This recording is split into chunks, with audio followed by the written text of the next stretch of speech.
Assalamualaikum warahmatullahi wabarakatuh. Kembali lagi di Abu Konita Channel. Ya, untuk mendapatkan informasi menarik mengenai keperawatan dan medis lainnya, jangan lupa untuk like, share, dan subscribe.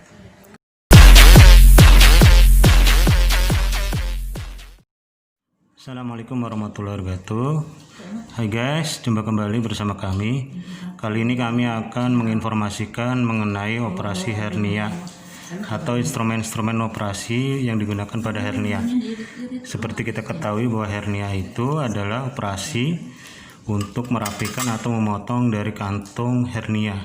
Kantung hernia ini biasanya terletak pada abdomen, kemudian scotralis maupun ingualis.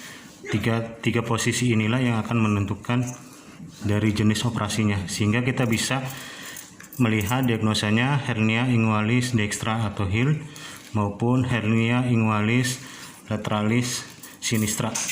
Kita akan bahas satu-satu alat yang digunakan atau instrumen yang digunakan. Yang pertama adalah ini Nurbeken, seperti kita ketahui, seperti alat-alat yang lainnya. Kemudian operasi yang digunakan pada hernia selanjutnya adalah ini duct clamp atau towel clamp.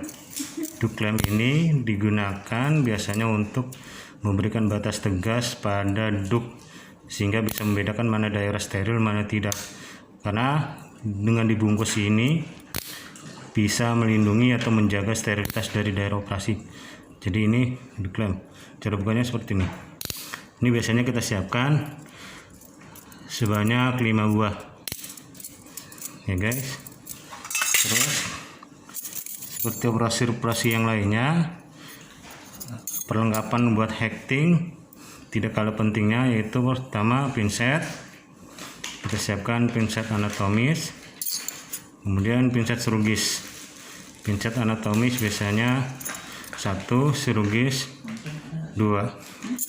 Kemudian kita siapkan skapel. Ini skapel buat mata pisau. Biasanya pada operasi hernia skapelnya disiapkan nomor 4.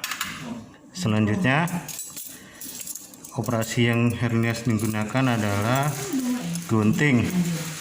Gunting ini seperti operasi-operasi lainnya, kita menggunakan gunting benang seperti ini ya guys, dan juga gunting jaringan atau bahasa ininya met sembung seperti ini ya guys. Ini gunting jaringan biasanya digunakan untuk memotong jaringan, biasanya untuk membebaskan pada kantong hernia itu adalah adanya momentum yang menempel pada kantung hernia sehingga perlu digunting atau dirapikan. Makanya ada istilah hernioterapi dan herniotomi. Ini tergantung pada kasus hernia yang ditemukan. Jadi ketika ada momentum dirapikan, kemudian jika sudah incarcerata atau sudah menghitam biasanya diangkat lalu dipotong. Karena pada hernia dengan incarcerata biasanya pasien sudah mengalami gangguan elektrolit. Nah, jika tidak segera ditangani dari gangguan elektrolit ini bisa menyebabkan hiponatremia sehingga bisa berakibat pada pasien sesak.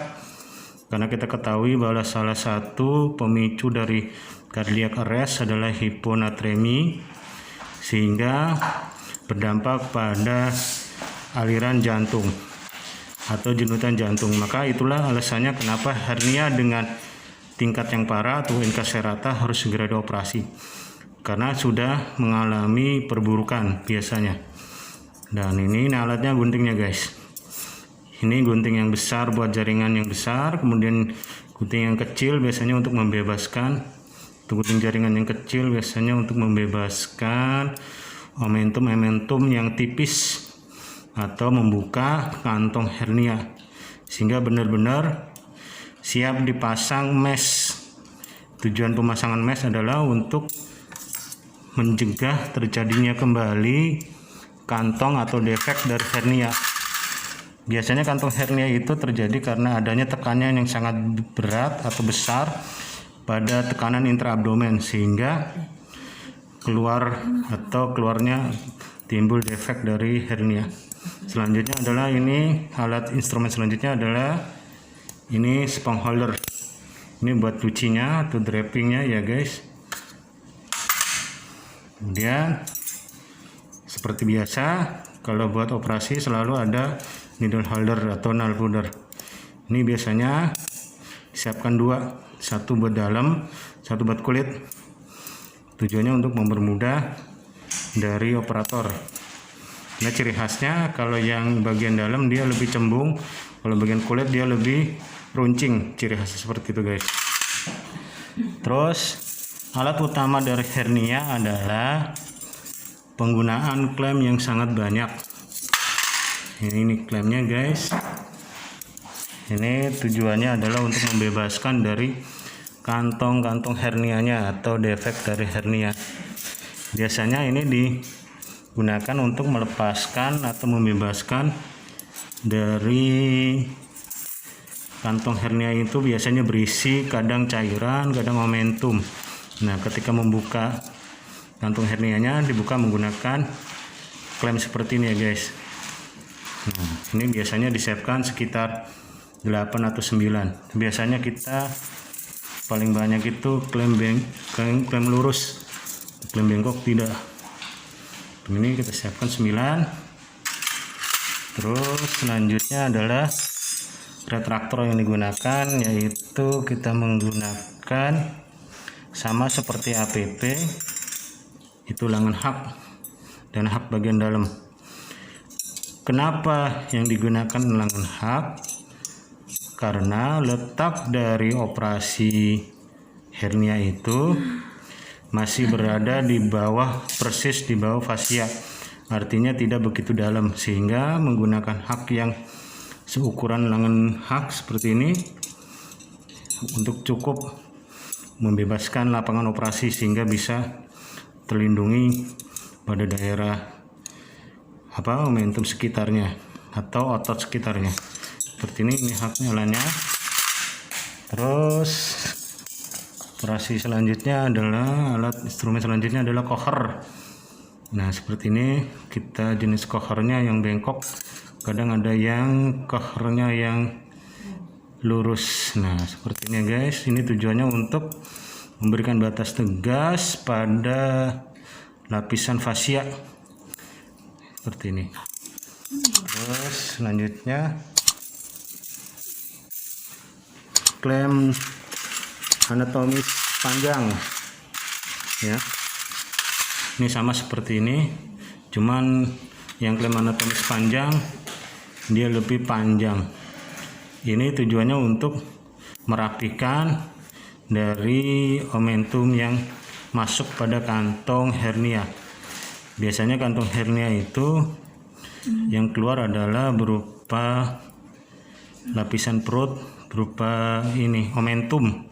Jadi ketika momentumnya masuk ke dalam rongga atau kantong hernia, kemudian dikeluarkan seperti ini menggunakan pinset panjang. Yaitu tadi alat-alat atau pengetahuan mengenai hernia. Mungkin sekilas hernia itu operasinya gampang, tapi kita harus bisa membedakan mana hernia biasa atau hernia ingualis, dextra, sinistra, kemudian ada hernia ingualis mediana atau HIM. Kemudian pada tingkat-tingkat operasi yang parah itu bisa berkondisi incaserata, ditandai dengan adanya perubahan dari elektrolit, biasanya natrium dan kaliumnya berubah sehingga berakibat pada jendutan jantung, bisa cardiac arrest. Biasanya sih pasien dengan hernia incaserata ditandai dengan pasiennya disertai dengan sesak dan timbulnya skrotum yang besar. Seringkali dijumpai seperti itu. Demikian informasi ini, semoga bermanfaat. Assalamualaikum warahmatullahi wabarakatuh.